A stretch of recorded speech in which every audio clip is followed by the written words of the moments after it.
I was shutting down a system I'd built years earlier when she told me my role no longer existed. Not tomorrow. Not next week. She said it the way someone might mention the weather, casually, without looking up from her phone. Elena Price. Transformation Director. Married into the family that owned Northfall Logistics Group. And in that single, unremarkable moment, standing in a server room that smelled like cold air and years of my work, everything I had quietly built began to disappear. I didn't react. Not visibly. I nodded, said something neutral like I see, and watched her leave. If you're the kind of person who listens to stories like this, stories where nothing explodes but everything shifts, stay with me, because what happened next took 18 months, and not one person saw it coming. But I'm getting ahead of myself. My name is Mara Collins. For 22 years, I was the person Northfall Logistics Group called when something was about to break. Not the person who gave the speeches. Not the one whose name appeared on the annual reports. I was the one in the background, the one who understood how the bones of the company worked, the supply chains, the compliance frameworks, the risk architecture that kept millions of dollars of cargo moving without a single missed deadline. I built those systems from the ground up, layer by layer, over more than 2 decades. And for most of that time, nobody outside the operations floor even knew my name. That was fine. That was exactly how I wanted it. I started at Northfall when I was 26, fresh out of a graduate program in systems engineering, with a quiet obsession for how things connect. Not people. Systems. The invisible scaffolding that holds an organization together. I came in as a junior analyst and spent my first 3 years doing work that nobody else wanted to touch, auditing outdated processes, mapping workflows that hadn't been reviewed in a decade, finding the small, silent failures that would have become catastrophic if left untouched. I was good at it. Not flashy good. Quietly good. The kind of good that only reveals itself when something doesn't fall apart. By my early 30s, I had already prevented 2 supply chain collapses that would have cost the company tens of millions. The first was a compliance gap in our European routing, a paperwork irregularity that, if it had surfaced during an audit, would have triggered regulatory sanctions and frozen shipments across 3 countries. I found it 6 months before anyone else noticed. I fixed it without making noise. The second was a vendor fraud scheme. A mid-level supplier inflating delivery times and pocketing the margin difference. I traced it through 3 layers of documentation over the course of 4 months, brought it to the CFO quietly, and watched the company recover without a single headline. Neither of those moments earned me a promotion, exactly. What they earned me was something more valuable: trust. The quiet, unspoken kind. The kind where a senior executive would pull me aside before a board meeting and say, "Mara, walk me through the risk profile. Just the real one." And I would. Calmly. Accurately. Without embellishment. That was my rhythm for over 2 decades. Steady. Reliable. Invisible in the way that a foundation is invisible, essential, but never the thing people admire when they look at a building. I trained people during those years. Dozens of them.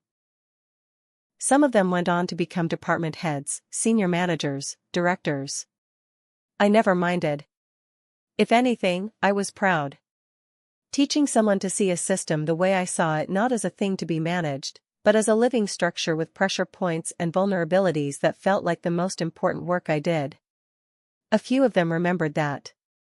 Most of them forgot where the knowledge came from. That was fine too. The company itself was old money. Northfall had been founded in the 70s by the Price family, and over the decades it had grown into a mid-sized logistics powerhouse with operations spanning 4 continents. It wasn't glamorous. It wasn't the kind of company that made headlines for innovation or disruption. It was the kind that worked. Quietly, consistently, and profitably. The kind of company that thrives not because of charisma but because of competence, the deep, unglamorous kind. For a long time, that competence had a name. Mine. I don't say that with pride, exactly. I say it because it matters for what comes next. When you understand how deeply a person is woven into a system, you understand what it means when someone decides to pull that thread, and how carefully, or how carelessly, they do it. The first time I heard the name Elena Price in a professional context, it was at a quarterly leadership briefing in the spring. Someone from HR mentioned a new appointment. Transformation Director, they called it. A newly created role, designed to modernize the company's internal operations. The title sounded impressive the way titles always do when they're invented to justify a salary. But what caught my attention wasn't the title. It was the name. Elena Price. I knew who she was, vaguely. She had married into the family 2 years earlier, one of the younger sons, I think. She had a background in marketing, maybe communications. Something adjacent to business but not quite inside it. And now she had been handed a directorship that sat, on paper, directly above the operational infrastructure I had spent my career building. I didn't think much of it at the time. Companies make strange appointments. It happens. What mattered, I told myself, was whether she understood the work. Whether she would listen to the people who did. I gave her the benefit of the doubt. That was my nature. I always did. The first few weeks were uneventful. Elena held introductory meetings with department heads. She smiled a lot. She used words like synergy and agile transformation and forward-looking culture with the kind of confidence that suggested she had recently discovered a business podcast. She didn't ask many questions, not real ones. The kind of questions she asked were designed to sound informed without requiring real answers. What does success look like in your department? That sort of thing. I attended one of those meetings. It was a Tuesday afternoon, and I remember thinking, almost absently, that she had a way of filling a room without actually saying anything of substance. It wasn't hostile. It wasn't even incompetent, exactly. It was just hollow. Like a well-designed container with nothing inside it. After the meeting, one of the younger analysts, a woman named Sarah, who had come through our training program 2 years prior, fell into step beside me in the hallway. So, Sarah said, keeping her voice low. That's the new boss. She's not our boss, I said. Not directly. Sarah looked at me with an expression I recognized, the careful, slightly skeptical look of someone who had been in corporate environments long enough to know that not directly was often a temporary condition. Give it time, she said quietly. And then she smiled, the way people smile when they're trying to lighten something that doesn't feel light. I smiled back. But I remembered it later. The first real signal came 3 weeks after Elena's introductory tour. It was so small that, in isolation, it meant nothing. During a routine operational review, someone on the leadership team referred to our core logistics framework as a legacy system. Not in the way engineers use the term neutrally, descriptively. In the way executives use it. As a synonym for outdated. For something that should be replaced. I was sitting 2 seats down from Elena when it happened. She didn't react. Didn't nod or shake her head. But she wrote something in her notebook. I couldn't see what it was. And I noticed because I noticed things like that, it's what I've always done, that the word legacy had landed in the room the way a small stone landed in still water. Quietly. But with ripples. No one challenged it. Not then. Not yet. That evening, I sat in my office in a modest space on the 4th floor, window facing east, and thought about the word. Legacy. I turned it over in my mind the way you might examine a tool you've just been handed, trying to understand its weight before deciding whether to use it. It was just a word. But words like that, in environments like ours, are never just words. They are signals. They are the first sentence of a story someone else has already decided to tell. I went home that night and slept soundly. But somewhere, quietly, something had begun to shift. The next few weeks unfolded with a rhythm I would come to recognize later, a slow, deliberate cadence that felt almost choreographed, though I didn't see the choreography until much later. It started with language, as these things always do. Legacy became a recurring word in meetings. Then heavy. Then outdated. Each one appeared casually, dropped into conversations by different people, as though each speaker had arrived at the word independently. But I watched the pattern. I watched how the language migrated from one department head to another, from one weekly briefing to the next, and I understood, without anyone confirming it, that there was a source. A single point of origin from which these words were radiating outward like heat from a furnace no one could see. Elena Price never used those words herself. Not in front of me. That was the elegant part. She let others carry the language. She planted it somewhere quiet, and it grew on its own, and by the time it filled a room, no one could trace it back to her. It was, I would think later, the most efficient kind of influence, the kind that disappears into the air before anyone thinks to ask where it came from. I started paying closer attention. The meetings changed next. Not dramatically, nothing so crude as being excluded. What happened was subtler. I was still invited. I still sat in the same chairs. But the conversations began to move around me the way a river moves around a stone. People talked to each other across the table, their eyes skipping over me without pause, the way you might skip over a piece of furniture you've stopped noticing. Decisions were made in my presence that depended on information I held, but no one turned to me for it. They guessed. They estimated. They moved forward on assumptions that I could have corrected in seconds, but the moment for correction never quite arrived.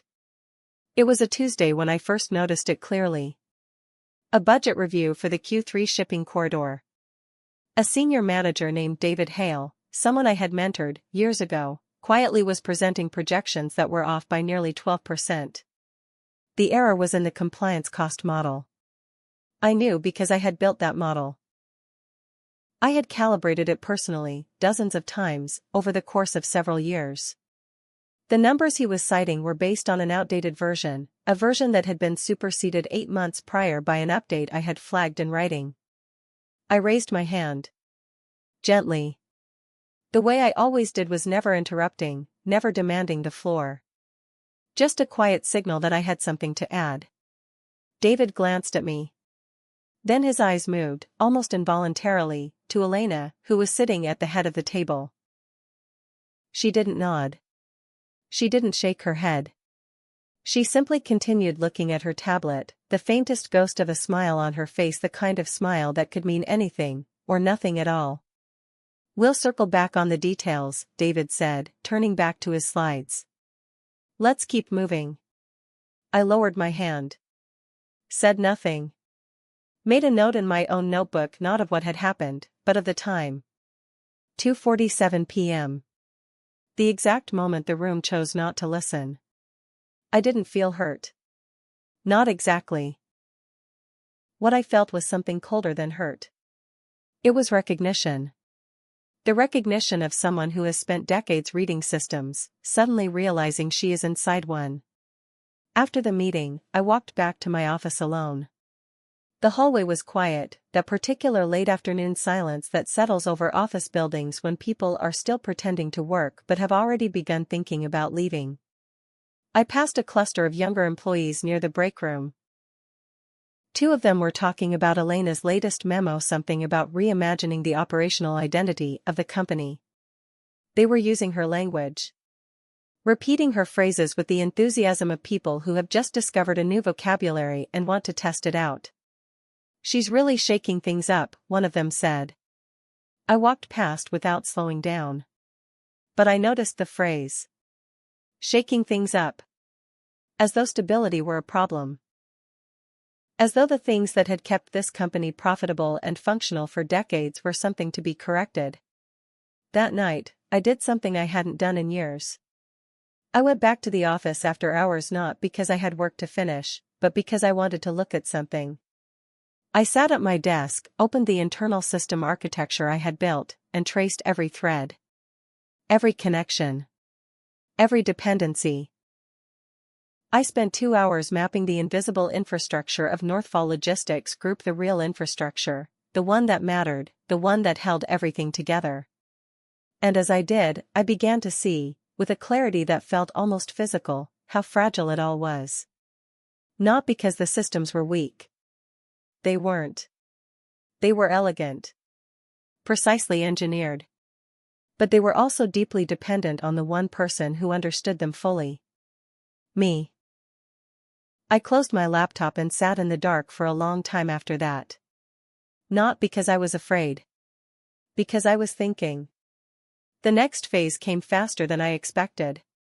Within 2 weeks of the budget review, I learned through a casual remark from someone in HR, delivered with the careful neutrality of someone who assumed I already knew, that my department was being restructured. The word they used was consolidated. It meant, in practice, that the functions I oversaw would be absorbed into a larger, newly formed division under a manager I had never met. A woman named Claire Ashford, who had joined the company 4 months earlier from a consulting firm and whose experience in logistics was, to put it generously, theoretical. No one told me directly.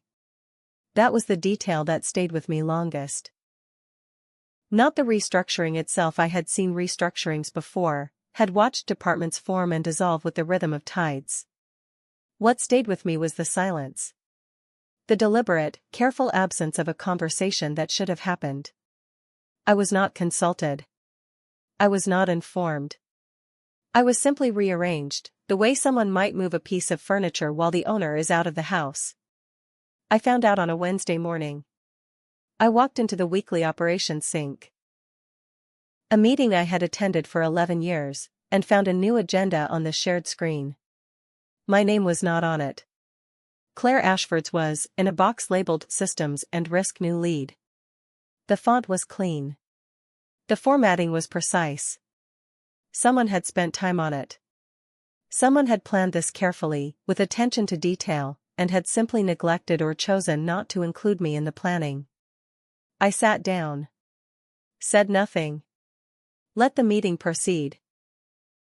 Watched Claire Ashford speak about transition timelines and knowledge transfer protocols with the composed confidence of someone who had rehearsed the words but did not yet understand what they meant. Afterward, I walked to Elena's office. Her door was open. She was on the phone or pretending to be. I stood in the doorway for a moment, and she looked up, and something passed between us that I still think about. It wasn't hostility. It wasn't even indifference. It was something more precise than either. It was the look of someone who has already finished a calculation and is simply waiting for the rest of the world to catch up. "Mara," she said, covering the phone with her hand. "Good timing. Did you get the email about the transition?" "I didn't," I said.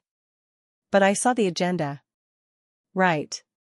She nodded, as though this confirmed something she had already suspected. "We'll set up a handoff meeting. Claire's eager to get started." I nodded back. Kept my face calm. Keep my voice level. "Of course," I said. And I left. I did not go back to my office that afternoon. I walked instead, through the building, slowly, the way you might walk through a house you're about to leave. Past the server rooms I had designed. Past the training labs where I had spent hundreds of hours with junior analysts, teaching them to see what I saw. Past the operations floor, where screens blinked with real-time data that I could read the way a musician reads sheet music instantly, instinctively, without effort. I walked through all of it, and I felt something I had not felt in 22 years at Northfall Logistics Group. I felt the edges of it. The boundaries. The walls. The invisible perimeter of a place I had always assumed was mine, not because I owned it, but because I had poured myself into it so completely that the distinction between Mara and Northfall had, over the years, quietly dissolved. And now, standing in the middle of it, I could feel, for the first time, where I ended and the company began. It was a strange feeling. Quiet. Almost peaceful. The way it feels to finally see the outline of something you've been standing inside of for too long. I went home that evening and made dinner. Something simple.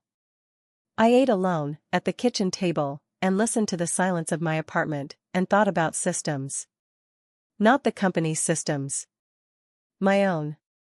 The architecture of my own assumptions: loyalty, patience, faith in process.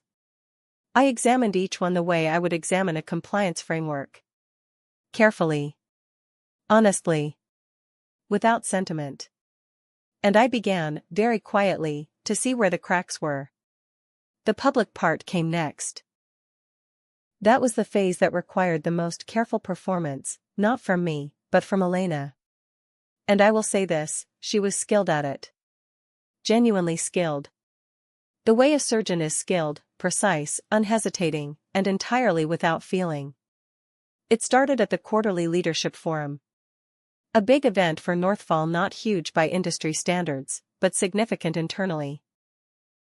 The entire senior team gathered in the main conference hall on the second floor, the one with the long mahogany table and the windows that faced the loading docks. There were presentations. There were slides.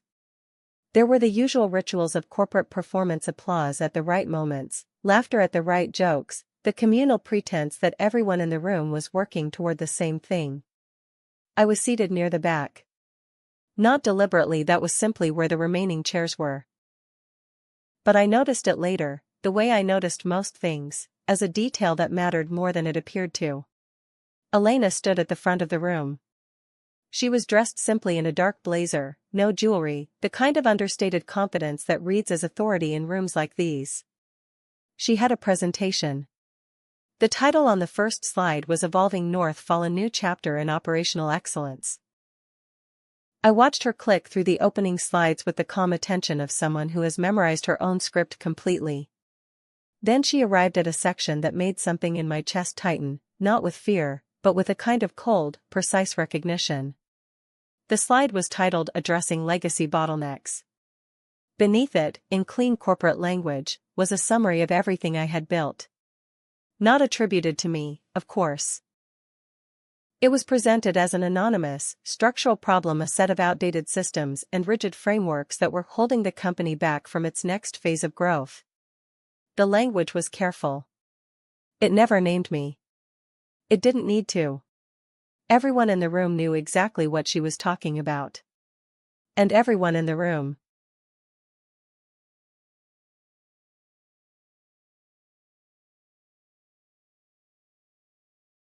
And everyone in the room, I noticed, was nodding. Not all of them enthusiastically. Some of them with the careful, non-committal nod of people who sense the direction the wind is blowing and have already decided not to resist it. But they were nodding. And Elena, standing at the front of the room with her quiet confidence and her clean slides, was watching them do it. I did not nod. I sat still, hands folded on the table in front of me, and I watched her watch them. And in that moment, something shifted inside, not dramatically, not with the force of an earthquake, but with the slow, irreversible certainty of a tectonic plate moving an inch beneath the surface of the earth.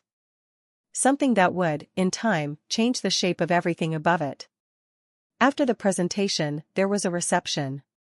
Wine. Cheese. The usual social theater. I was standing near the window, holding a glass I hadn't touched, when a man named Richard Voss approached me. Richard was the chief operations officer, someone I had worked alongside for over a decade, someone who had, on more than one occasion, told me that I was the most valuable person in the building. He was in his early 60s, silver-haired, with the kind of tired competence that comes from decades of holding things together behind the scenes. He stood beside me for a moment without speaking. Then, quietly, he said, "She's good, isn't she?" I wasn't sure if he meant it as a compliment or a warning. I looked at him. His expression was unreadable. "She's effective," I said. Which was true. It was also, I realized, the most neutral word I could have chosen, and Richard, who had known me long enough to hear the precision in my language, understood exactly what I meant by it. He nodded once. Took a sip of his wine. Then, even more quietly, "Be careful, Mara." He didn't elaborate. He didn't need to. He walked away, and I stood by the window for a long time after, turning his words over in my mind the way you might turn a key in a lock, testing it, feeling for the mechanism, trying to understand what door it was meant to open. The next few weeks brought what I can only describe as a kind of institutional gaslighting, though I didn't use that word at the time. I didn't use any dramatic words. I simply observed. Carefully. Methodically. The way I had been trained to observe systems. Without emotion, without interpretation, only data. The data was this: I was being told, repeatedly and from multiple directions, that my expertise was no longer relevant. Not in those words, of course. The words were softer. Gentler. Almost kind. We think it might be valuable for you to explore some new areas. Have you considered attending one of the upskilling workshops? The industry is changing so fast, it's important to stay current. Stay current. As though I were a magazine on a shelf. As though 22 years of systems architecture could become obsolete the way a fashion trend becomes obsolete, quietly, inevitably, without anyone noticing until it was already gone. I attended one of the workshops. Not because I believed I needed it. Because I wanted to see what was inside it. I wanted to understand the shape of the narrative that was being built around me, not just the conclusion, but the architecture of it. The logic. The structure. Because if there was one thing I understood, it was structure. The workshop was held in one of the training rooms on the third floor, a bright, beige space with motivational posters on the walls and a facilitator named Greg who spoke in the cadence of someone who had recently completed a certification in positive communication. The content was basic. Embarrassingly so. Frameworks I could have taught in my sleep. Concepts I had been applying and improving upon for over a decade. I sat through it without expression. Took notes.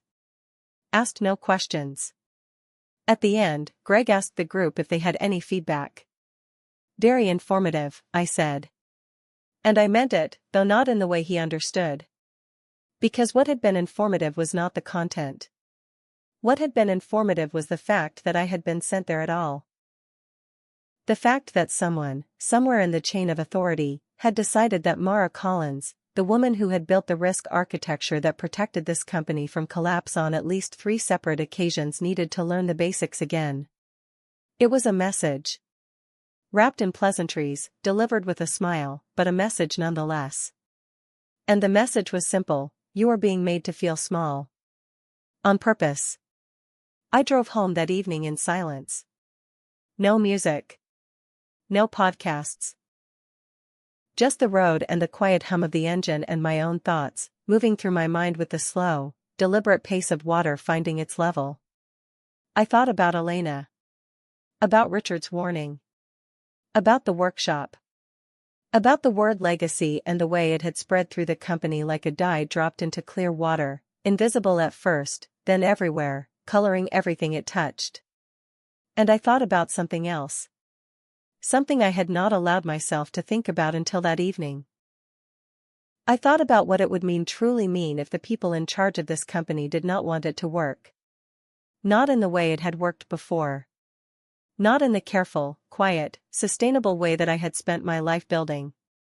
What it would mean if what they wanted, more than excellence, more than efficiency, more than any of the words they put on slides, was simply control. The thought arrived quietly. Without fanfare. But it settled into me the way a stone settles into water. Sinking slowly, silently, until it rests at the very bottom. The isolation phase began in earnest after that. It was gradual, so gradual that if I had been paying less attention, I might have mistaken it for something natural. For the normal ebb and flow of workplace relationships. But I was paying attention. I had been paying attention for weeks. And what I saw, beneath the surface of ordinary collegial behavior, was a deliberate and coordinated withdrawal. People stopped asking me for help. Not all at once. One by one, department by department, like lights going out in a building at the end of the day. Sarah, the young analyst who had warned me about Elena in the hallway months earlier, was one of the first. I noticed it on a Thursday afternoon when I passed her desk and she was staring at a compliance report that I could have resolved in minutes. She saw me, and something flickered across her face, not indifference, but something closer to guilt. The guilty look of someone who wants to ask a question but has been made to understand that asking it would cost her something. "Everything okay?" I asked. Casually. Without pressure. "Yeah," she said. Too quickly. "Yeah, I'm fine. Greg showed us a new process. For this kind of thing." "Greg? The workshop facilitator." I nodded. Said nothing. Let the silence sit between us for a moment before I smiled and walked away. That evening, I sat in my office again. After hours, the building was quiet around me, and I looked at the system maps on my screen. The architecture of Northfall Logistics Group, rendered in clean lines and color-coded nodes. And I traced the paths again. The dependencies. The pressure points. The places where, if someone pulled the wrong thread, the whole structure would begin to unravel. And for the first time, I didn't think about how to prevent that from happening. I thought about how easy it could be.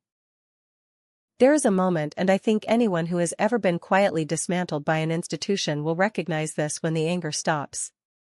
Not because you have forgiven anything. Not because the wound has closed. But because something inside you shifts from feeling to seeing. From reacting to observing. It is not peace, exactly. It is something colder than peace. Something more useful. That moment came for me on a Friday evening in late autumn. The office was empty. The kind of emptiness that settles over a building at the end of a week, not just the absence of people, but the absence of noise, of intention, of the constant low hum of a place that believes it is important. I was sitting at my desk, and I had just finished reading an email from Claire Ashford, the woman who had been installed above me months earlier, in which she had, politely and with a great deal of corporate warmth, informed me that my access to the primary risk database would be temporarily restricted pending a systems audit. A systems audit. Of the system I had built. That I was no longer authorized to oversee. I read the email twice. Then I closed my laptop. And I sat in silence for a long time, and I felt something click into place inside me, not with force, but with the quiet precision of a lock engaging. And I thought, with a clarity that surprised me with its stillness. They don't want me to improve this company. They want me gone. And they want me gone quietly enough that no one asks why.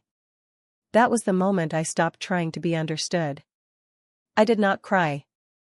I did not call anyone. I did not draft a furious email or storm into Elena's office or do any of the things that the anger inside me, in its earlier, louder form, might have suggested. I simply sat, and I thought, and I began for the first time in 22 years to think about Northfall Logistics Group not as my home, but as a system. Just a system. One with rules. One with procedures.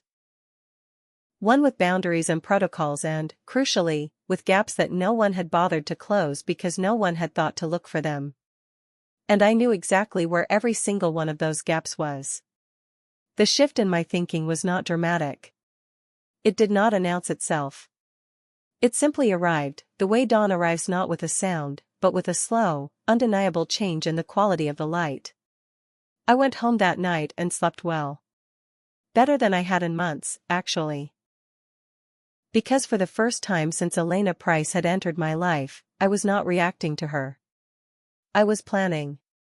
I want to be precise about what happened next, because it matters not just for the story, but for anyone who has ever been in a position like mine and felt the particular helplessness of watching an institution turn against the person who built it.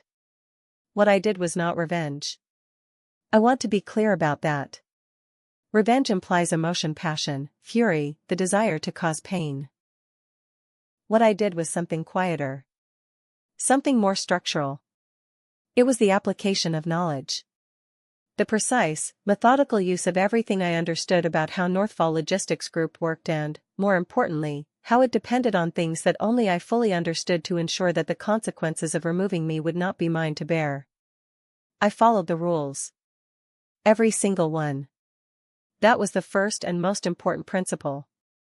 I did not sabotage anything. I did not delete files or alter records or introduce errors into the systems I had built. I simply stopped being the invisible net that caught the errors everyone else made. I stopped volunteering information that wasn't explicitly requested. I stopped anticipating problems before they materialized and quietly fixing them before anyone noticed they existed. I stopped, in short, doing the work that had made me indispensable. Not because I chose to do less, but because the structure around me had been deliberately redesigned to exclude me from doing it. I did exactly what I was told to do. Nothing more. Nothing less. And I did it beautifully. The first thing I did was read my new job description, the one Claire Ashford had provided as part of the transition. It was vague, as these things often are. It outlined a set of responsibilities that were broad enough to be interpreted in multiple ways and specific enough to be technically defensible. I read it carefully, the way a lawyer reads a contract, and I identified every place where the language left room for interpretation. Then I interpreted it consistently, professionally, and in the way that was most precisely aligned with the letter of what I had been asked to do, without extending an inch beyond it. It was, in its own way, an art form. The budget was the next piece. I had, for years, managed a discretionary allocation that was meant to cover emergency operational costs, the kind of unexpected expenses that arise when a logistics company encounters a crisis and needs to respond quickly. The allocation was approved annually. It was, by design, flexible. And it was, by design, trusted. No one had ever questioned how I used it, because no one had ever needed to. I had always used it wisely.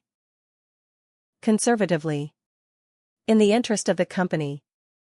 But the approval authority for that budget had not changed when my role changed. It had simply been overlooked as an administrative gap, a thread that no one had thought to pull when they were rearranging the structure around me. And so I still had access. Legally. Procedurally. Completely. I did not misuse it. I want to be clear about that. Every dollar I spent from that allocation went to exactly the kind of purpose it was designed for. But I spent it on things that Claire Ashford's new team was not yet equipped to handle because they did not know those things needed handling. I spent it on compliance checks that revealed gaps in the new management's oversight. I spent it on documentation. On records. On the quiet, meticulous creation of a paper trail that would, in time, tell a story that no one in leadership was prepared to hear. It was slow work. Careful work. The kind of work I had always done best. Meanwhile, the company continued to function. On the surface, everything looked fine.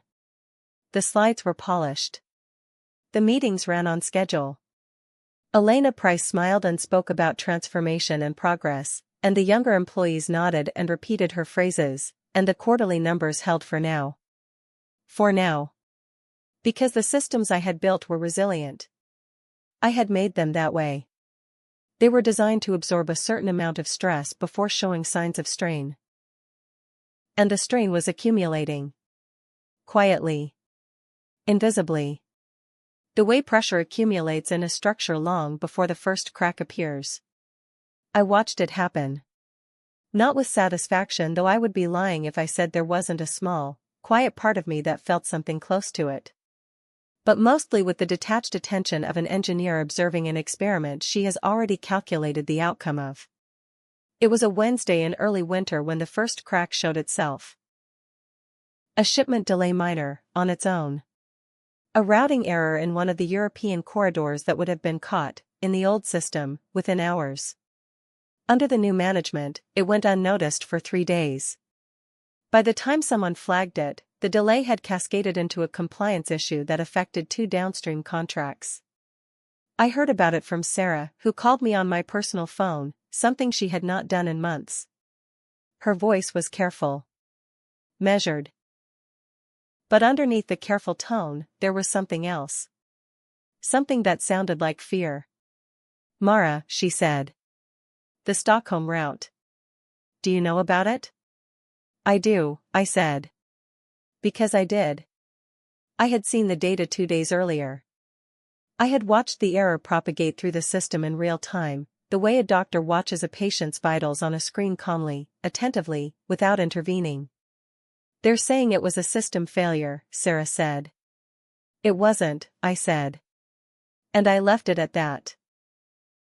There was silence on the other end of the line. The second crack came a week later. Then a third. Each one small. Each one, in isolation, is manageable. But together they formed a pattern. A pattern that anyone with the right knowledge would have recognized immediately. And the right knowledge, the knowledge that could have prevented every single one of those failures, had been carefully, deliberately, and systematically removed from the room where decisions were made. Elena Price had not made an error. She had made a calculation. And the calculation was this, that removing Mara Collins would be clean, and quiet, and consequence-free. That the systems would hold. That no one would notice the difference until it was too late to matter. She was wrong. Not because the systems failed. They didn't, not entirely. They strained. They bent. They showed, in small and accumulating ways, the cost of removing the person who understood them best. And I documented every single moment of that strain.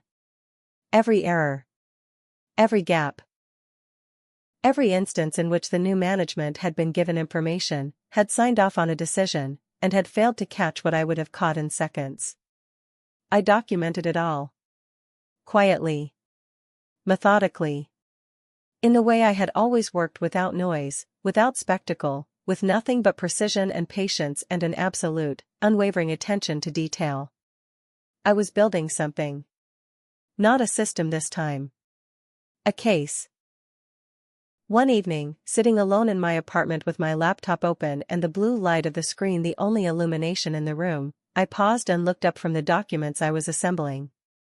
I thought about Elena Price. About what she had done, and why, and what she had assumed about the woman she had done it to. And I thought about the quiet, strange satisfaction of being exactly what someone underestimated you to be. Not dangerous. Not loud. Not vengeful. Simply precise.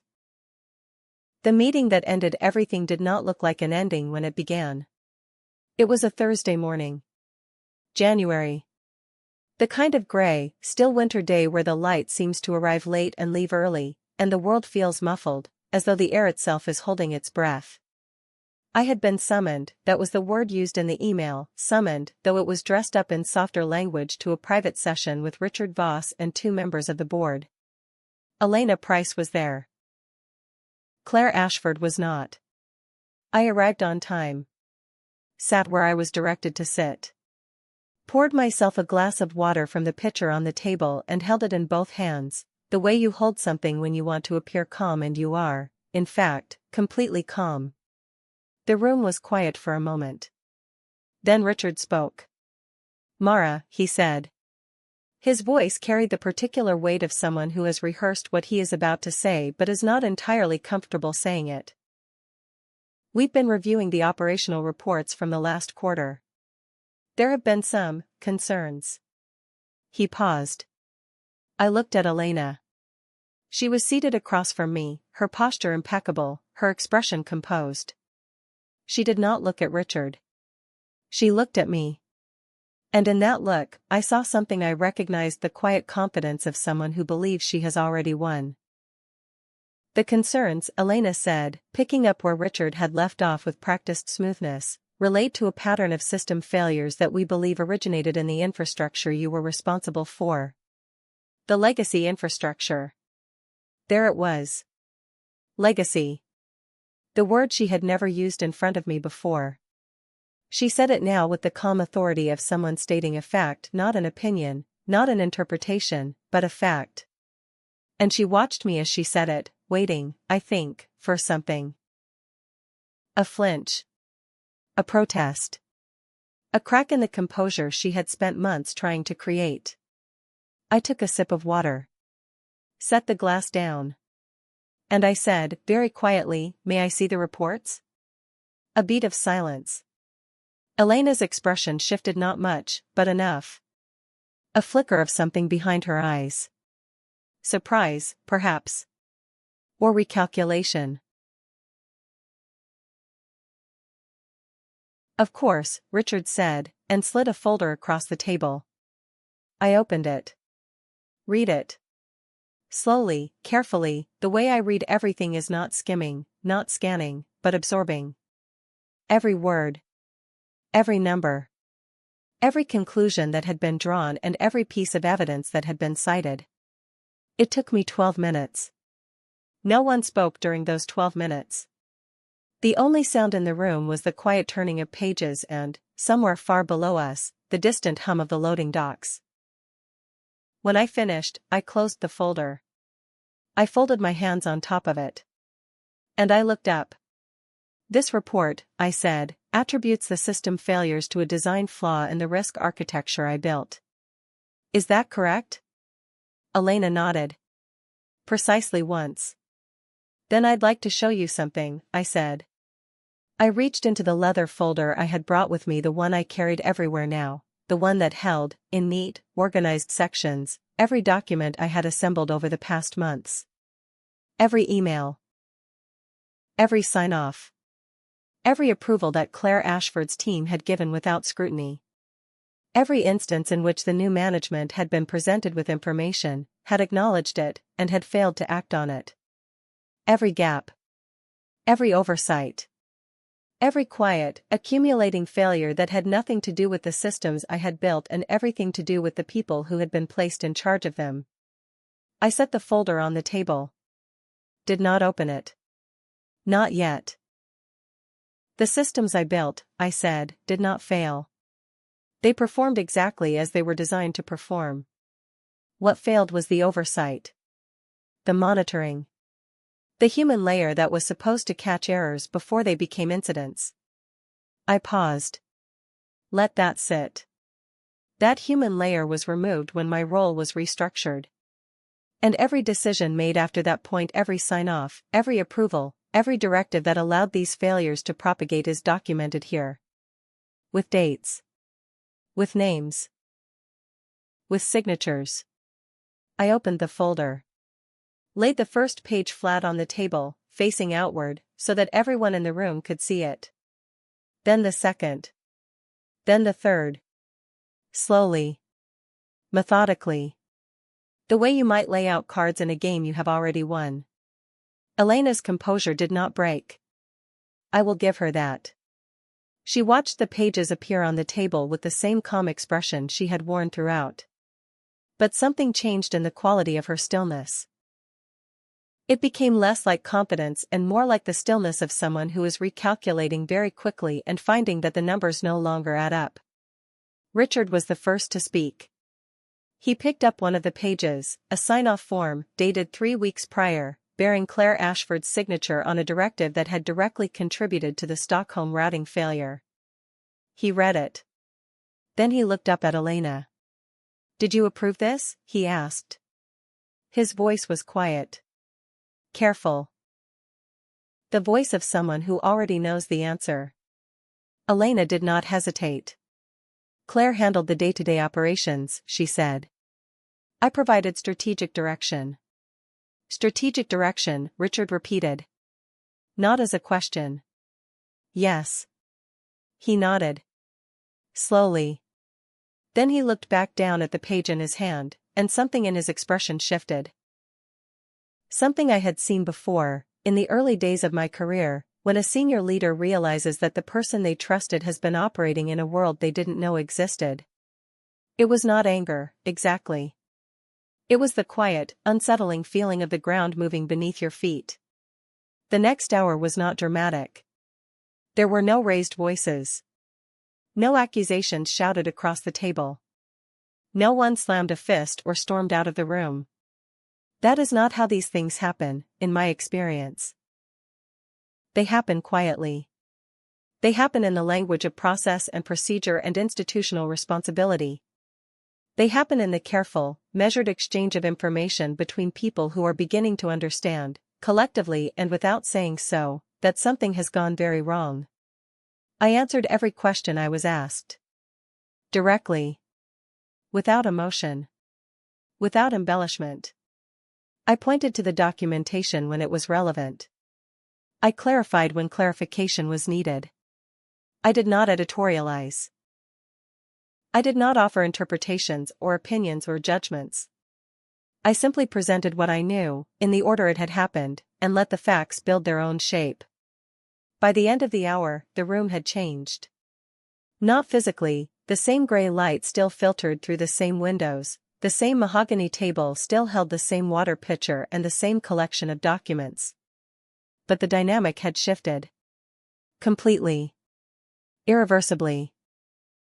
The conversation had moved from accusations against me to questions about the decisions that had been made in my absence. And those quiet, careful, institutional questions had no comfortable answers. Elena left the room first. She stood, smoothed her blazer, and nodded to the room with the composed grace she was known for. But as she passed me close enough that I could have reached out and touched her arm, she paused. Just for a moment. And she looked at me with an expression I have thought about many times since. It was not hatred. It was not even frustration. It was something closer to recognition. The look of someone who has just understood, fully and for the first time, exactly who she has been dealing with. She said nothing. She simply walked out. The weeks that followed were procedural. Quiet. The board launched an internal review. Claire Ashford was placed on administrative leave within days. Elena's role was under evaluation, a phrase that, in corporate language, means the outcome has already been decided but the paperwork has not yet caught up. Richard called me twice during that period, once to thank me, and once to ask if I would consider staying on in an advisory capacity. I thought about it. Genuinely thought about it. Sat with the question the way I sit with all questions, carefully, without rushing, paying attention to what it felt like rather than just what it meant. And then I said no. Not because I was bitter. Not because I wanted to leave on a high note or make a statement or prove a point. I said no because I had spent 22 years inside a system, and for the first time in my life, I could feel the edges of it clearly, the boundaries, the walls, the places where it ended and the rest of the world began. And the rest of the world, I realized, was very large. And very quiet. And entirely my own. I gave my notice on a Monday. Spent my last 2 weeks tying up loose ends, not for the company's sake, but for my own.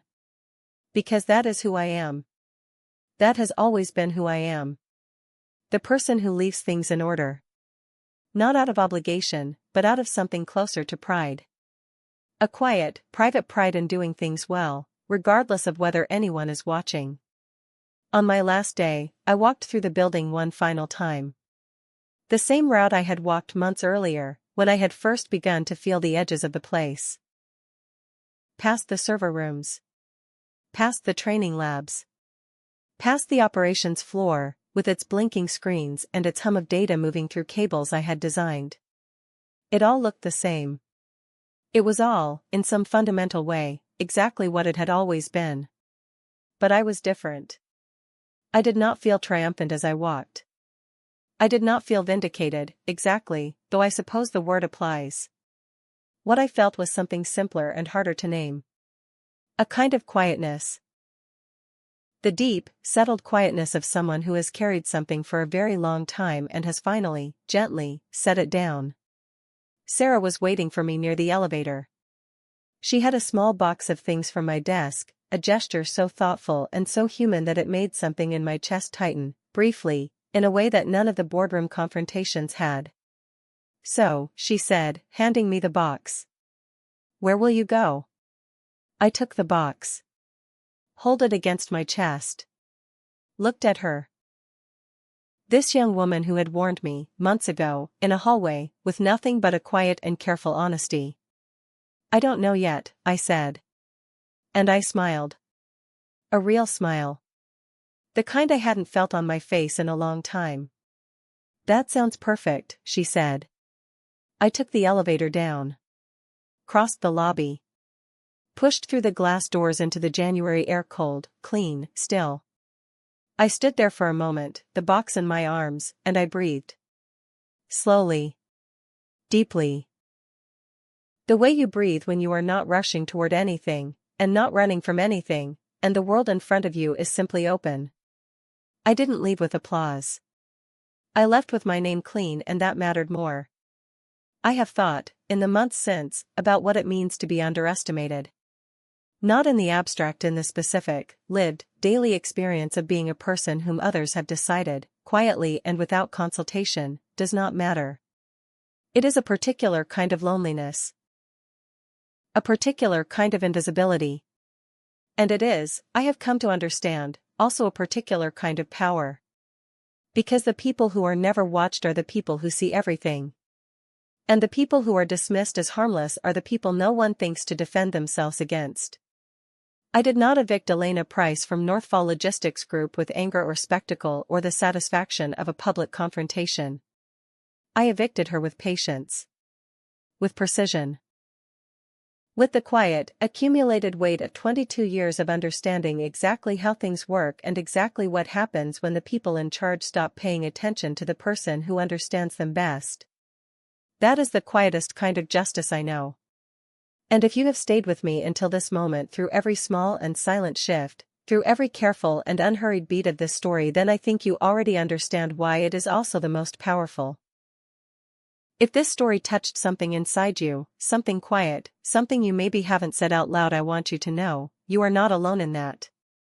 So many of us have been in that exact place, underestimated, overlooked, told without words that we don't matter. But here's what I've learned, and I hope it stays with you. The quietest people in the room are often the ones holding everything together. If you've ever been that person, this one was for you. I'd genuinely love to hear your story in the comments, no judgment, just a space to be heard. And if this story meant something to you, share it with someone who needs it tonight. There are more stories like this one coming on this channel, each one real, each one carrying something worth holding on to. Thank you for staying until the very end. That means more than you know. Until next time, take care of yourself. Quietly. Proudly. The way you deserve.